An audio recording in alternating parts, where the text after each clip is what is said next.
नमस्कार दोस्तों, मैं हूं राजेश कुमावत। आपका आपके YouTube channel RK WiFi study पे स्वागत है, अभिनंदन है। जैसा अपन पढ़ रहे थे कि शिक्षण विधियों की बात कर रहे थे, एग्जाम बीच में आपके आ चुके हैं सीटेट की एग्जाम, और सीटेट की एग्जाम को ध्यान में रखते हुए रिट और सीटेट और यूपीटेट, एस्टेट, इन सभी एग्जाम को ध्यान में रखते हुए अपन विशेष जो आपकी एसएसटी की शिक्षण विधियां हैं और सीटेट के अंदर जो पहले पॉइंट आएंगे उन पर विशेष फोकस करेंगे। सीटेट को ध्यान में रखकर जो भी अपनी जो क्लासें होगी, आज जो क्लास हो रही है, अगली जो क्लास होगी, सीटेट को विशेष ध्यान में रखकर वो क्लास से क्या होगी, ली जाएगी। और जो अभी मैं शिक्षण विधियां करवाऊंगा इनमें से एग्जाम में अति महत्वपूर्ण है और 1 या 2% शिक्षण विधियों में से आता है एग्जाम में। तो आज अपन पढ़ेंगे, जो शिक्षण विधि पढ़ेंगे वो अपनी है इसमें निगमनात्मक विधि, निगमनात्मक। इसी के विपरीत शिक्षण विधि है जिसको अपन बोलते हैं आगमनात्मक। आगमनात्मक पहला शब्द अपना है कि निगमनात्मक, और एक कौन सा है, आगमनात्मक। इनके आगे जो चलेगी विश्लेषणात्मक है, और एक कौन सी है, संश्लेषणात्मक है, एक है उपचारात्मक। पहले इन शब्दों को देखेंगे कि बात करें शब्द का प्रयोग किसने किया, क्योंकि जो भी प्रश्न अपना आएंगे, मैं कह रहा हूं कि वीडियो प्रारंभ से लेकर अंत तक देखोगे तो प्रश्न जो आएगा एग्जाम में वो प्रश्न आपका गलत नहीं होगा, चाहे किसी भी लेवल का प्रश्न कर ले शिक्षण विधि के अंतर्गत आपसे। तो अपन बात करें कि निगमनात्मक की बात करें, यदि इसका अर्थ यदि ध्यान में आ जाएगा तो इसके क्या है, विपरीत बात की जाएगी। एक अपन शिक्षण विधि को देखेंगे उसके विपरीत बात करेंगे अपन। जैसे अपन निगमन की बात करते हैं, अर्थ ध्यान रखेंगे, उसका अर्थ क्या आ जाएगा, आगमन का इसका क्या हो जाएगा, विपरीत हो जाएगा। जैसे अपन एक एग्जांपल की बात करें कि यहाँ पर निगमन की जब बात की जाती है तो निगमन शब्द से याद रखने की बात की जाती है। इन दोनों में आपको ध्यान रखना पड़ेगा कि शब्द का अर्थ क्या आता है। एग्जाम में क्या करते हैं कि अर्थ ध्यान में होता है लेकिन कंफ्यूज हो जाता है कि अर्थ इसका ये होगा कि ये नहीं होगा। तो इसमें मित्रों अपन यदि बात करें कि जो निगमनात्मक शब्द है और इसका कौन सा है, आगमनात्मक, अपन को इस शब्दों से पता लगाना है कि अर्थ क्या होगा। निगमन शब्द जो आ रहा है इसको अपन क्या कह देंगे कि नियम की बात करें। किसकी बात कर रहे हैं, नियम की बात करें। भाई निगमन से किसकी बात करें, नियम की बात करें। आगे आ गया कोई भी व्यक्ति, आगे आ गया, अपने उसका क्या दे दिया, आगे आने का एग्जाम्पल दे दिया, उदाहरण दे दिया। यहां पर आगमन से किसकी बात कर रहा है, उदाहरण की बात कर रहा है। यहां पर नियमों की बात कर रहा है और यहां पर किसकी बात कर रहा है, उदाहरण की बात की जाती है। कक्षा कक्ष के लिए जो सर्वश्रेष्ठ विधि होती है वो कौन सी विधि होती है, आपकी आगमन विधि होती है। कौन सी विधि होती है, आगमन विधि होती है। अब जो निगमनात्मक और आगमनात्मक प्रश्न की बात करें कि एक कहता है कि पहले बालकों को नियम बताकर फिर अध्ययन करवाना चाहिए, एक कह रहा है कि पहले बालकों को उदाहरण देने चाहिए उसके बाद बताना चाहिए। लेकिन उदाहरण भी कौन से होने चाहिए, उदाहरण कभी काल्पनिक नहीं होने चाहिए। मनोविज्ञान कहता है कि जो भी आप उदाहरण बालकों के सामने प्रस्तुत करते हो वो उदाहरण कौन से होने चाहिए, वास्तविक उदाहरण होने चाहिए। तो इस विधि की यदि अपन बात करें कि मित्रों इस जो विधि है इसको प्रतिपादक की बात करें या प्रवर्तक की बात करें, एग्जाम में शब्द देखने को मिलते हैं। और इन दोनों विधियों की बात करें तो इन दोनों विधियों का प्रवर्तक या प्रतिपादक है वो कौन है, अरस्तु है। अरस्तु की बात की जाती है। लेकिन यहां पर एक शब्द की अपन बात करें कि मनोविज्ञान के अंतर्गत एक शिक्षण विधि आती है, मनोविज्ञान के अंदर बात करें शिक्षण विधि आती है और सिद्धांत भी आता है। और सिद्धांत आता है किसका, आशुबेल का आता है। आशुबेल की अपन बात करें और आशुबेल के साथ में एक व्यक्ति आता है जिसका नाम अपन बात करें कौन सा है, जेरोम ब्रुनर आता है। जेरोम ब्रुनर आता है। दोनों की बात करें कि दोनों जो व्यक्ति हैं, ये तो दोनों व्यक्ति हैं वो क्या है, आधुनिक संज्ञानवादी है। आधुनिक संज्ञानवाद, एक संज्ञानवादी और एक कौन सा है, आधुनिक संज्ञानवादी। दोनों में उद्देश्य एक है, दोनों का उद्देश्य क्या है, एक है। जब भी आशुबेल और जेरोम ब्रुनर की बात करते हैं इन दोनों का अपन बात करेंगे उद्देश्य एक, उद्देश्य कह दो चाहे लक्ष्य कह दो, उद्देश्य लक्ष्य दोनों का क्या है, एक। अपन बात करें कि दोनों क्या करते हैं कि बालकों को अध्ययन करवाएंगे, बालकों को अध्ययन करवाएंगे। फिर अपन इसमें बात करेंगे, एक है कि उद्देश्य एक है, बालकों को अध्ययन करवाएंगे। दोनों के विचारों की बात करें तो विचार एक है, दोनों के विचार भी क्या है, एक है। लेकिन इन दोनों में क्या है, एक विषमता की बात की जाती है, अलगता है। तो इसमें क्या है कि मार्ग इनके क्या है, वो अलग अलग है। तीन जो चीजें इनमें क्या आ रही है, कॉमन आ रही है, लेकिन एक चीज क्या आ रही है, मार्ग जो है वो क्या है, अलग है। किसका, आशुबेल का और किसका है, जेरोम ब्रुनर का। आशुबेल की बात करते हैं वो तो क्या कहता है कि बालकों को नियम बताने चाहिए।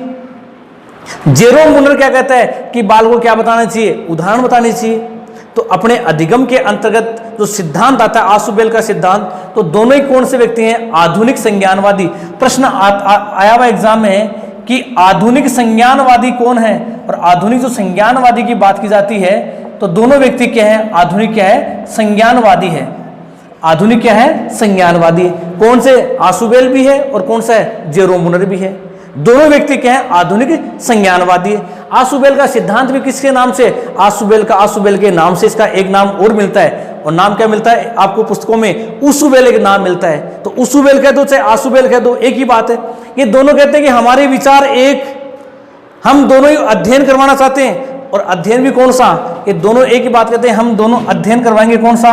अर्थपूर्ण अध्ययन करवाएंगे। कौन सा अध्ययन करवाएंगे? अर्थपूर्ण। जेरोम मुनर भी कह रहा है कि मैं अर्थपूर्ण अध्ययन करवाऊंगा, आसुबेल भी कह रहा है कि मैं अर्थपूर्ण अध्ययन करवाऊंगा। तभी मैंने यहां पर लिखा है कि उद्देश्य एक, बाल को अध्ययन करवाना, विचार एक, लेकिन मार्ग क्या है? अलग अलग। मार्ग कैसे? एक निगमन का और एक किसका है? आगमन का। निगमन और आगमन की अपन बात करें कि एक कहता है कि पहले नियम बताऊंगा, और एक कह रहा है कि मैं पहले क्या बताऊंगा? एग्जाम्पल बताऊंगा। जैसे एक बालक है, और बालक को अपन बात करें कि जो बालक को जब भी जोड़ का नियम सिखाया जाता है तो उसको प्लस के बारे में बताया जाता है, बाकी के बारे में बात है तो उसको साइन बताया जाता है, कौन सा नियम आता है। लेकिन बालक को जब संख्याओं को गुणा करने के लिए चिन्ह बताया जाता है, भागफल के लिए चिन्ह बताया जाता है। अब इनको क्या होता है कि इनका नियम आता है, इनका नियम चलता है, बोर्ड मास का नियम आता है। नियम के बिना अपन इस प्रश्न को हल नहीं कर पाते। कैसे? कि सबसे पहले क्या हल होता है इसमें? भाग, फिर गुणा, फिर बाकी, फिर क्या होता है? जोड़। क्या गुरुजी यहाँ किया हुआ है? कई व्यक्ति बोर्ड मास को नियम ध्यान में कोनी में, अरे वो कहीं दिमाग लगाओ, आपको दिमाग लगाओ, कहीं जोड़ कर लेना, कहीं में गुरुजी, अरे वो तो क्यों कोनी। लेकिन नियमों की जब बात की जाती है उसमें पहले भाग, फिर गुणा, फिर बाकी, फिर क्या है? जोड़।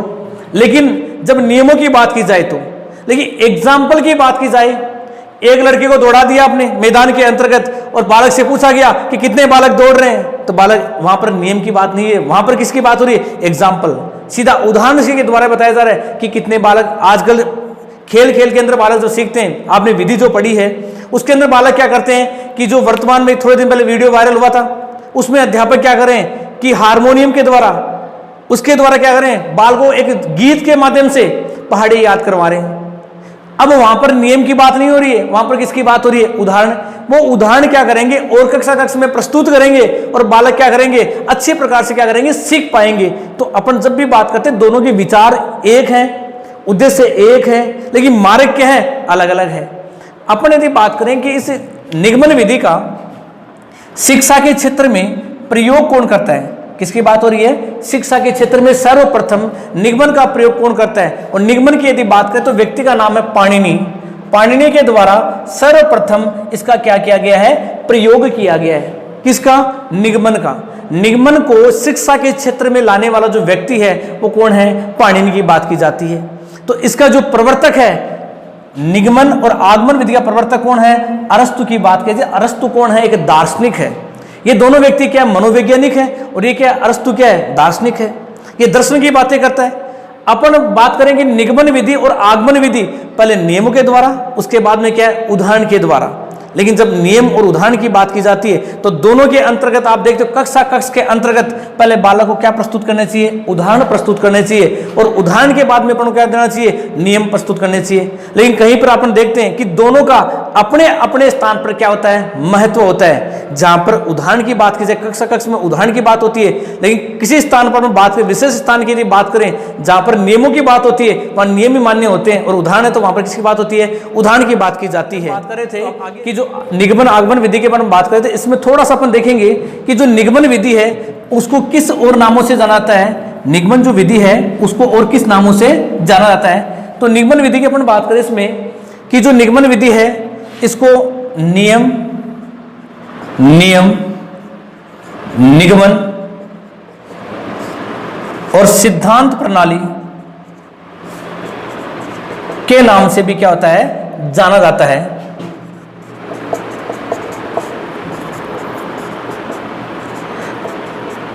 आपने देखा है कि जब इसके अन्य नाम हैं, नियम की बात वैसे कर रहा है, निगमन वही शब्द है, और क्या रहा है? सिद्धांत। सिद्धांतों के रूप में क्या करता है? कार्य करता है। अब एग्जाम में आपको विशेष क्या ध्यान रखना है कि कि दोनों विधियों में से आपको एक विधि पढ़नी है और एक विधि आप पढ़ोगे वो उसके क्या हो जाएगी, विपरीत हो जाएगी। देखो आजकल क्या होता है कि स्मार्ट स्टडी की जाती है। यदि स्मार्ट स्टडी करते हो तो आपको इस विधि को, निगमन विधि को आपने अच्छे से समझ लिया है तो आगमन विधि है उसको आप 5 मिनट में अध्ययन कर लोगे। लेकिन जब आपके निगमन ही समझ में नहीं आ रही है तो आगमन भी नहीं आ रही इसमें। तो निगमन विधि का मेन जो भाव क्या है कि नियमों के द्वारा समझाना, और आगमन में क्या है, उदाहरण की बात की जाती है। और उदाहरण भी कौन से होने चाहिए, वास्तविक उदाहरण होने चाहिए। इसमें आपने देखा कि प्रवर्तक आपने देखा वो था कौन, अरस्तु की बात हो रही थी। और शब्द की बात करें कि इसको शिक्षा के क्षेत्र में निगमन को लाने वाला कौन है, पाणिनि की बात की जाती है। और आगे इस वीडियो की अपन बात करें, आप नए हो, मेरे चैनल पर नए हो तो पूरा वीडियो जरूर देखें। और यदि आपको वीडियो पसंद आए तो लाइक और कमेंट जरूर करें। और यदि कोई सुझाव आपका हो तो कमेंट के माध्यम से आप सुझाव है वो प्रस्तुत कर सकते हो। धन्यवाद।